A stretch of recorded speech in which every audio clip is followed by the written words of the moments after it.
I've noticed a difference between how men's rights activists, MRAs, talk about domestic violence and how feminists talk about domestic violence. And there's a lot of friction and debate between us, but it's very interesting when you look at what that debate is about. It's always about male victims and how much the male victims deserve to be part of the conversation, how much the male victims deserve to be protected under law. Should we have shelters for male victims? Should men be included in the conversation? And there's this division between MRAs and feminists when it comes to male victims that really kind of shows something, in my opinion. You never see MRAs say that women don't deserve shelters. You never see MRAs protest against people talking about female victims, but you see feminist organizations all the time talking about, oh, well, we're not saying that male victims don't exist, but we think it's unfair to have an equal law because the victimization isn't equal.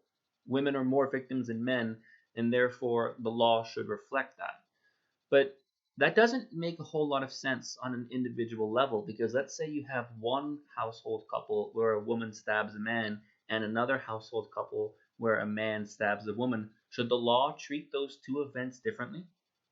Not to mention that we would dispute feminists on just how common domestic violence against men is. This is a subject that we often disagree on.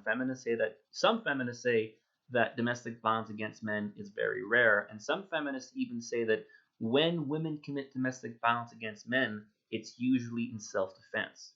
And feminists have actually supported something called the Duluth Model, which teaches that if a man is a victim of domestic violence, the first assumption should be that the woman was violent towards the man in an act of self-defense. And I'm going to give feminists credit. This is not how all feminists think. There's a lot of feminists who support male victims, but a lot of these major political feminist lobby groups were always fighting with them on getting male victims of domestic violence recognition under law. And the question is why? Why do we have to fight so hard with feminists to get basic recognition and rights for male victims? Why are these feminist organizations so afraid of letting male victims being recognized and getting equal protection? And I'm not accusing any feminist group here of wanting to legalize or completely ignore male victims of domestic violence. I would never say that they would make that claim objectively, because they would never spell it out. But what they do, as I've said in previous videos, is they try and quasi legalize domestic violence against men. Like, by leaving men out of the law, or by structuring the language of a domestic abuse bill in a certain way, it de facto decriminalizes domestic violence against men, because it makes it very difficult for men to get recognition as victims or for men to get help as victims. So I'm not saying that there's a feminist organization blatantly saying we think domestic violence against men should be legal. They would never say that.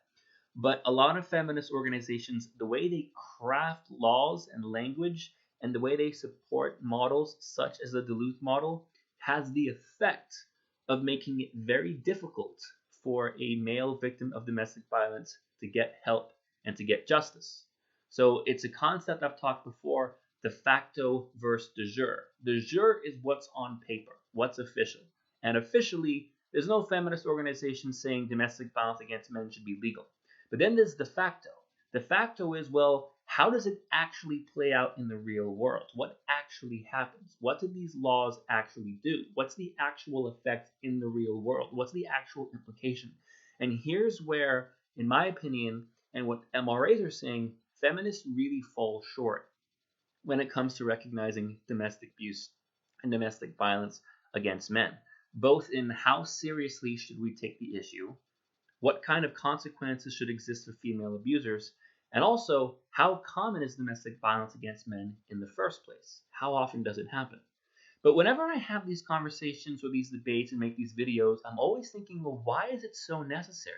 If feminism really was enough to help men, and feminism was there to help everybody, and feminists say that we don't need a men's movement because feminism helps men too, then I wouldn't be making this video, because feminists would be doing enough for male victims. And the fact of the matter is, they're just not.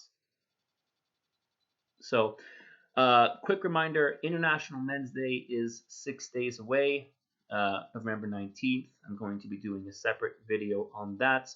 Please, if you want to help You can do something very simple. You can go on social media, Facebook and Twitter, and do hashtag International Men's Day.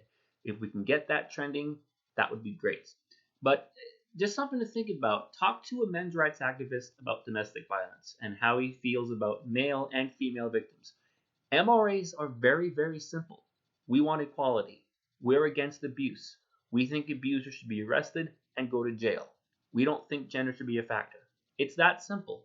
But when you ask feminists that question, it's not that simple. And they come up with a lot of convoluted ways as to explaining why it's really not the same. And yes, on average, a man is stronger than a woman, but domestic violence, like everything else, should be treated on a case by case basis.